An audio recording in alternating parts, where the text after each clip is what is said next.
नमस्कार मैत्रिणींनो, आज आपण करणार आहोत गव्हाच्या कुरडया। ही बघा किती छान सुंदर पांढरी शुभ्र कुरडई झाली। तर ही करण्याची प्रोसेस मी तुम्हाला आज दाखवणार आहे। अगदी एकही तार न सुटणारी अगदी सुंदर अशी कुरडई।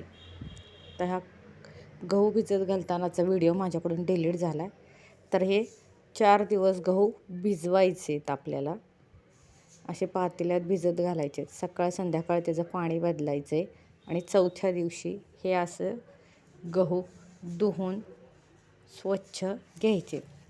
4 दिवस स्वच्छ रोज सकाळ संध्याकाळ ह्यातलं पाणी बदलून घ्यायचं, त्याच्यामुळे गव्हाला वास येत नाही। तर हे आहे चीक चोरण्याचं यंत्र। हे गहू दळण्याचं यंत्र आम्ही आणलेलं आहे। तर आपण घेतले मोठं मीठ, चाळण, तांब्या, उलताणं, परात आणि हे गहू आणि त्याच्यात टाकण्यासाठी गहू टाकण्यासाठी पळी घेतली आणि हे एक मोठं घमेलं घेतलं आणि ह्या पातेल्याला हे असं ती फडकं बांधून घेतलेलं आहे। तर हा शेवगा फळीला असा जोडायचा आणि त्याच्याखाली अशी परात ठेवायची आणि हे दाखवल्याप्रमाणे असं फिरवायला सुरुवात करायची। हे बघा कसे गहू त्याच्यातनं असे चेंबले जातात आणि त्यातून बाहेर येतात। यामुळे काय होतं, आपल्या कुरडया जास्त लाल होत नाहीत, अगदी पांढऱ्या शुभ्र होतात, फक्त गहू चेंबून बाहेर येतो। आता ह्यातनं ही परत भरली आहे, त्याच्यामुळे मी ते आता ह्या मोठ्या घमेल्यामध्ये ते काढून घेते। आता हे आपण सगळे गहू दळून घेऊयात एकदम आणि मग ते चुरूयात। तर आता हे आपले गहू चुरून तयार आहेत। आता यामध्ये आपण एक मूठभर मोठं मीठ टाकणार आहोत। यामुळे काय होईल, आपल्या हाताला चिकटणार नाही, त्याची तो चिकटपणा असतो तो त्या घमेल्याला आणि हाताला चिकटणार नाही, त्यासाठी मीठ टाकायचं आणि या प्रकारे असं पाणी टाकून हे चुरून घ्यायचं असं आणि नंतर त्याच्यातला चोथा वेगळा करून घ्यायचा। या प्रकारे असं दाबून त्यातनं चीक काढून घ्यायचा आणि चोथा बाहेर काढायचा आणि नंतर आता आपण सुजीची गाळणीमधून हे गाळून घेणार आहोत। हे या प्रकारे असं गाळून घ्यायचं। हे डबल वेळा गाळून घेतल्याने काय होतं, आपलं चीक पांढरा शुभ्रही होतो आणि त्यामध्ये घाणही जात नाही। आणि आता परत एकदा आपण ते राहिलेला कोंडा परत पाणी टाकून चांगला चुरून घेणार आहोत आणि तेही पाणी गाळून घेणार आहोत या प्रकारे। तर या बघा, ही अशी एकदम बारीक तांब असते, ती त्या फडक्यामुळे आत जात नाही, त्यामुळे आपण फडकं बांधलं होतं। आता आपण हे झाकून ठेवूया। आता आपण हे रात्रभर असंच झाकून ठेवणार आहोत आणि संध्याकाळी आपण एकदा ह्याचं पाणी बदलणार आहोत। संध्याकाळी याचं पाणी बदलतानाचा पण माझ्याकडून व्हिडिओ डिलीट झाला आहे आणि आता परत पाणी संध्याकाळी बदलून त्यात आणखीन पाणी ओतायचं आणि सकाळ परत हे पाणी असं या प्रकारे ओतून काढायचं। पाणी ओतून काढल्यानंतर हा चीक आहे ना असा फोडून घ्यायचा हाताने आणि एकदम असा पातळ करून घ्यायचा आणि तो सुद्धा गाळून घ्यायचा परत एकदा। आपण काही घाण वगैरे असेल तर त्यातनं जाऊन। तर आता मी या पातेल्याला तेल लावलं आहे आतनं आणि हातात चूल पेटवून मी जेवढं चीक आहे तेवढंच पाणी तापायला ठेवले आणि त्यामध्ये 2 तांबे जास्त पाणी तापायला ठेवले।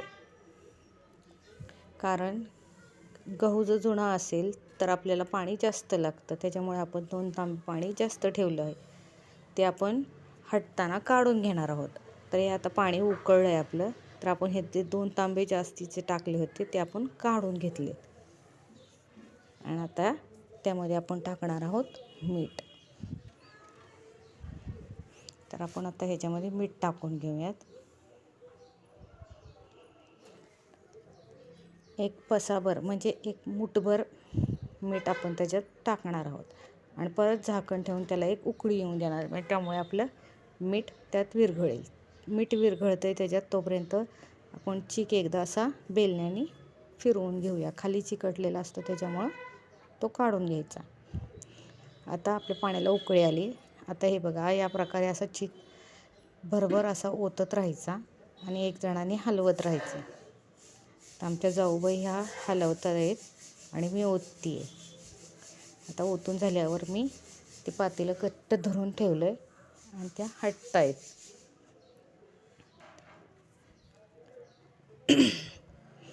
तर याप्रमाणे पटपट हलवावं लागतं. त्या दमल्या त्याच्यामुळं मी हटायला घेतलायची. आता या प्रकारे असं त्याच्यातल्या गाठी सगळ्या अशा मोडायच्या. चीक जरा गहू जुना असल्यामुळे त्याला थोडं पाणी लागते, त्याच्यामुळे थोडंसं पाणी टाकून परत आपण ते हलवून घेणार आहोत. आता एकसारखा करून त्याच्यावर झाकण ठेवायचे आणि त्याला एक 10 मिनटं वाफ येऊन द्यायची. आता परत आपण थोडंसं पाणी, जरा थोडं घट्ट वाटतं त्याच्यामुळे थोडं पाणी टाकून त्याला चांगलं हलवून घेतलं आहे आणि त्याच्यावर परत झाकण ठेवून 15 मिनटं आपण त्याला चांगलं शिजवून देणार आहोत. चीक जेवढा चांगला शिजेल तेवढी आपली तार एकदम छान अशी होते. चीक एकसारखा करून घेतला की कुरडई एकसारखी येते. आता बघा, आपला चीक एकसारखा चांगला झाला आहे. आता आपण हे झाकून ठेवून एक 5 मिनटं वाफ काढूया. आता आमच्या इकडे अशी साडीवर घालतात. अशी साडी ओली करून घ्यायची आणि थोडीशी पिळायची, ती ओलसरच ठेवायची आणि खाली अशी चटई हातरायची आणि त्याच्यावर ही ओली साडी अंथरायची आणि या ओल्या साडीवरच आपल्याला कुरडया घालायच्या. आता बघा, आपला चीक शिजलाय, अगदी चांगला शिजलाय. आता थोडा हात ओला करायचा आणि चिकावर असा दाबायचा.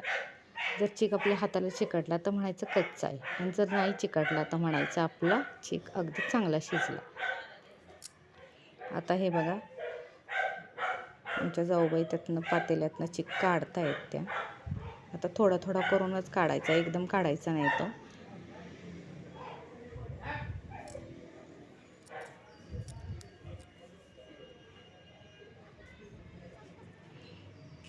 म्हणजे सासूबाई आता त्या भरून देणार आहेत आणि आम्ही दोघीजणी जावा त्या कुरडया घालणार आहोत. तिथं खूप ऊन होतं म्हणून आम्ही अशी सावली करून दिली होती त्यांना बसायला.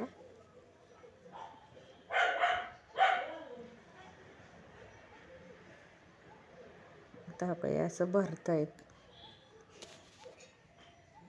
बघा. आता कुरडई कशी पांढरी शुभ्र अगदी झालेली आहे. ह्या अशा कुरडया तुम्ही करून पहा, अगदी पांढरे शुभ्र आणि मस्त होतात. तुटत नाहीत वगैरे काही नाही, अगदी एकसारखी कुरडई येते.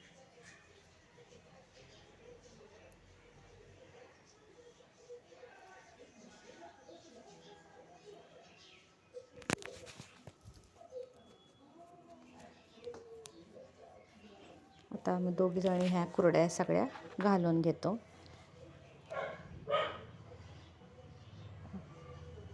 त्यामुळे दोघांनी अशी पटापट कुरडया घालून घेतल्या. आता या सगळ्या कुरडया घालून तयार आहेत. ह्या 5 किलोच्या कुरडया आहेत. 5 किलो गहू भिजत घातले होते आणि कुरडई सगळ्या घालून झाल्या की हात पाण्यात बुडवायचा आणि ह्या प्रकारे अशी कुरडई उलटी करून घ्यायची लगेच कुरडया तयार घालून झाल्यानंतर. अशा केल्याने आपल्या कुरडया अजिबात मोडत नाहीत आणि आहे अशी कुरडई राहते. ही आमच्या इकडे कुरडई घालण्याची पद्धत आहे अशी. बघा, कुरडई हातात उचलून अशी पार हलवली तर तिची तारसुद्धा सुटत नाही आहे. असा पाण्याचा हात घ्यायचा आणि सगळ्या कुरडया उलट्या करून घ्यायच्या. आणि आता ह्या 2 दिवस आपण चांगल्या वाळवल्या आहेत. हे बघा किती छान अशा वाळलेल्या आहेत. आता तुम्हाला मी तळून दाखवते. अगदी पांढरी शुभ्र आणि अशी डबल नाही, तिप्पट नाही, 4 पट अशी ती कुरडई अशी फुलत आहे, अगदी पांढरी शुभ्र.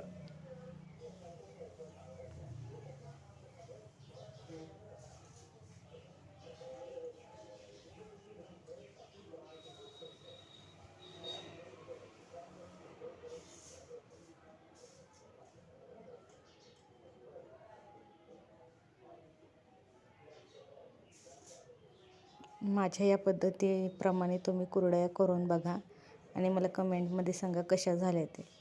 जर तुम्हाला माझी ही कुरडईची पद्धत आवडली असेल तर माझ्या चॅनलला लाईक करा, सबस्क्राईब करा आणि कमेंट करा. आणि अगदी कुरकुरीत खुसखुशीत होतात ह्या कुरडया. तुम्ही नक्की एकदा ट्राय करून बघा. जर तुम्हाला हे आवडलं असेल तर माझ्या चॅनलला नक्की सबस्क्राईब करा. धन्यवाद.